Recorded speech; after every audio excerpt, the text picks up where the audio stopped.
Millionaire made me his wife for a day. It all began on an ordinary morning that I never imagined would change the entire direction of my life, a morning where I woke up thinking about nothing more than my routine job, my simple dreams, and the quiet loneliness I had learned to live with after years of struggling in a world that never seemed to notice me. And yet destiny has a strange way of rewriting stories when you least expect it, because that same day I received a message that looked like a prank at first, a message from an unknown number that simply said, "Would you agree to spend one day as someone's wife?"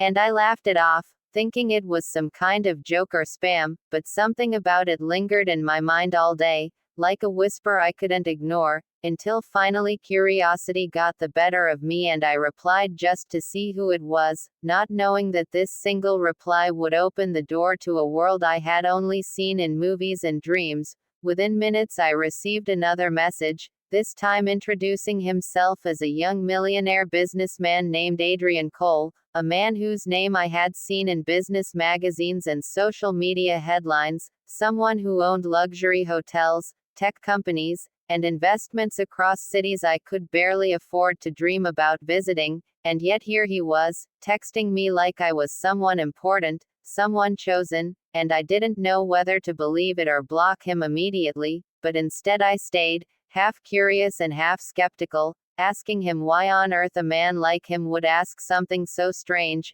and his reply was even more unexpected. He said, "Because I want one day where I don't feel like a billionaire, I want one day where someone treats me like a normal human being, and I want you to be the person who does that." And I remember sitting there in silence, staring at my phone, feeling like this had to be some kind of experiment or hidden camera situation, but something in his words felt strangely honest, almost vulnerable, and against all logic I agreed to meet him just to understand what kind of game this was. The next evening a black luxury car arrived outside my small apartment, something I had only seen in movies, and when I stepped inside I was taken to a world I had never experienced before, a world of glass towers, private lounges, and a penthouse that overlooked the entire glowing city like it belonged to another universe. And there he stood, not surrounded by guards or assistants like I expected, but alone, dressed simply in a white shirt,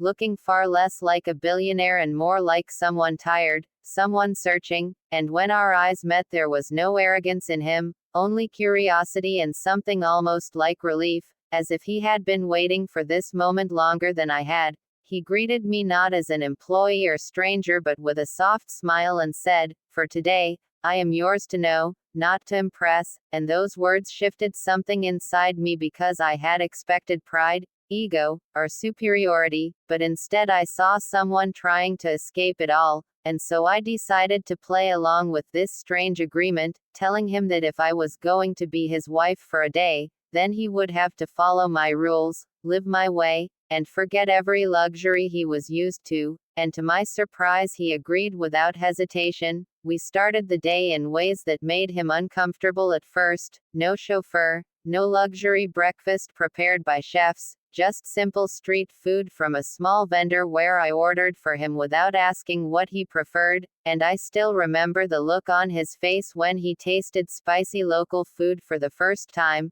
coughing slightly but laughing at himself, something so human that it made me forget who he really was, and as we walked through the busy streets he kept looking around like a man discovering life for the first time, asking questions about small things like why people smiled so easily despite their struggles, why children played barefoot without worry, and why I seemed so comfortable in a world he thought was ordinary, but I called real, and slowly I began to see a side of him that no business article ever mentioned, a man who was intelligent but emotionally isolated, surrounded by people but deeply alone. As the day went on I took him to places I loved, a small park where I used to sit when life felt heavy, a local cafe where the owner knew my name, and a street where musicians played songs that carried more emotion than any concert hall he had probably ever visited, and at every stop I noticed something changing in him. The weight on his shoulders seemed to lighten, his smile became more natural, and he started asking me about my life, not as a billionaire interrogating an employee, but as someone genuinely interested in who I was, and for the first time in a long time I spoke freely about my struggles, my dreams of becoming a writer, my failed attempts, my loneliness, and he listened without interrupting, without checking his phone, without the distraction of power or responsibility, and in that moment I realized how rare true attention can be in a world full of noise. As evening approached, he suggested we go somewhere special, and I expected another luxury location, but instead he took me to the rooftop of one of his buildings, a place that overlooked the entire city with lights stretching endlessly like stars fallen to earth, and there he told me something unexpected. He said, "I have everything people dream of, but I have never felt like I belong to anything real," and I felt the sincerity in his voice as he continued, "Today I learned more about life from you than I have from all my success," and I didn't know what to say because I had started the day thinking I was part of some strange experiment, but now I realized I had also been changed.